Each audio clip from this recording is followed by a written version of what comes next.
जय बाबा की। मैं शालिनी द्विवेदी और आप देख रहे हैं केपी एस्ट्रो साइंस।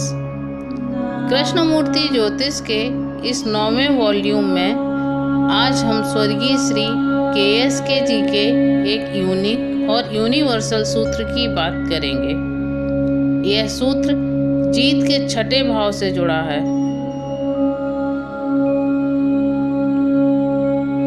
छठा भाव वैदिक ज्योतिष में रोग, ऋण, शत्रु का है, लेकिन कृष्णमूर्ति ज्योतिष में यह जीत का भाव है। होरोस्कोप चार्ट में 3 भाव, 6 भाव, 10 भाव और 11 भाव जीत के भाव कहे गए हैं। यानी छठे भाव का उप नक्षत्र स्वामी यदि 3, 6, 10, 11 कहे तो जीत सुनिश्चित मानी जाती है। अब सवाल यह पैदा होता है कि जिस छठे भाव को वैदिक ज्योतिष रोग, ऋण, शत्रु का भाव मान रहा है, उसे कृष्णमूर्ति ज्योतिष जीत का भाव क्यों कह रहा है? वैदिक ज्योतिष में कुंडली में अंतिम भाव 12वां भाव होता है, लेकिन केपी ज्योतिष में हर भाव का पिछला भाव उस भाव का 12वां भाव होता है। इस तर्क को और विस्तार दें तो इस तरह समझ सकते हैं। कुंडली का पहला भाव हम स्वयं हैं, तो इस पहले भाव के सामने वाला भाव यानी 7वां भाव हमारे प्रतिपक्षी का भाव है। इसे हम प्रतिद्वंदी और विरोधी का भाव भी कह सकते हैं। यानी प्रतिद्वंदी के इस 7वें भाव से यह छठा भाव 12वां भाव हो गया, जो उसकी हार, हानि, नुकसान और व्यय का है। यानी यह हमारी जीत का भाव है। कुंडली में पहला भाव यानी स्वयं तीसरा भाव पराक्रम का, साहस, पराक्रम या साहस, छठा भाव जीत, 10वां भाव प्रतिष्ठा और 11वां भाव लाभ और इच्छा पूर्ति का है।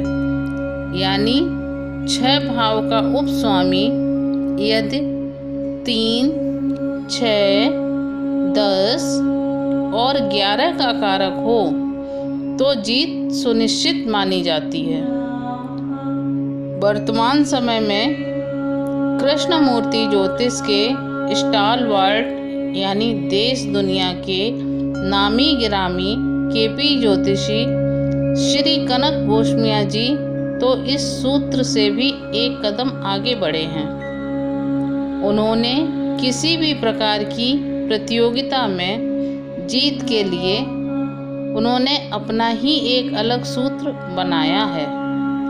उनका कहना है कि कुंडली में 10म भाव का उपस्वामी यदि 3 और 11 का कारक हो तो जातक की जीत पक्की होती है। उन्होंने पिछले 8-10 सालों से इस सूत्र के आधार पर सैकड़ों एडवांस प्रिडिक्शन किए हैं, जो 75% से भी अधिक सही साबित हुए हैं।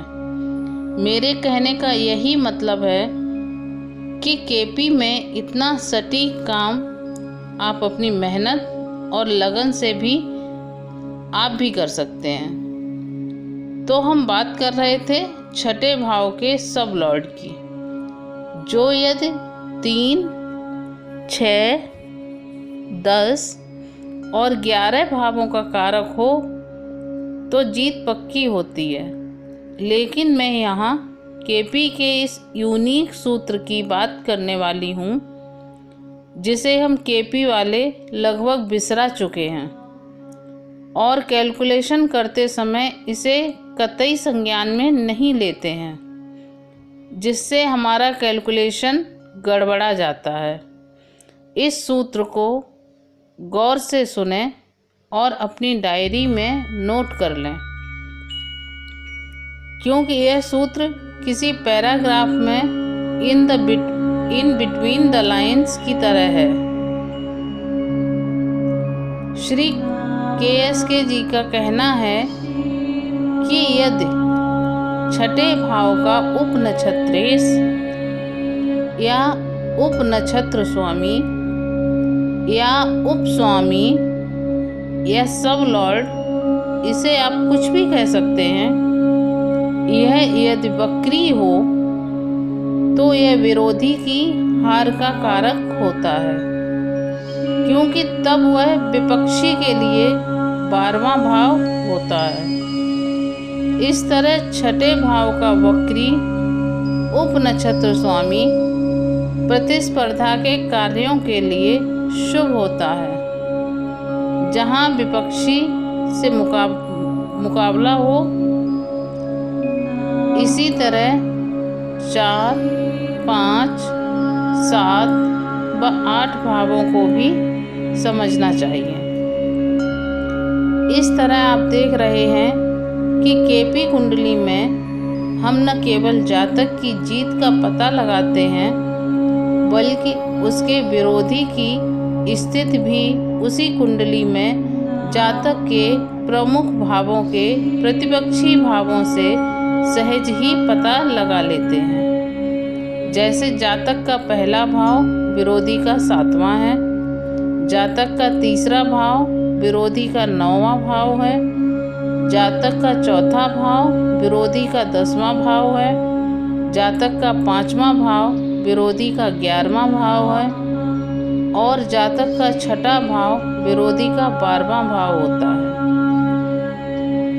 अगले वीडियो में जब प्रैक्टिकल करेंगे तब इस पर विस्तार से चर्चा करेंगे।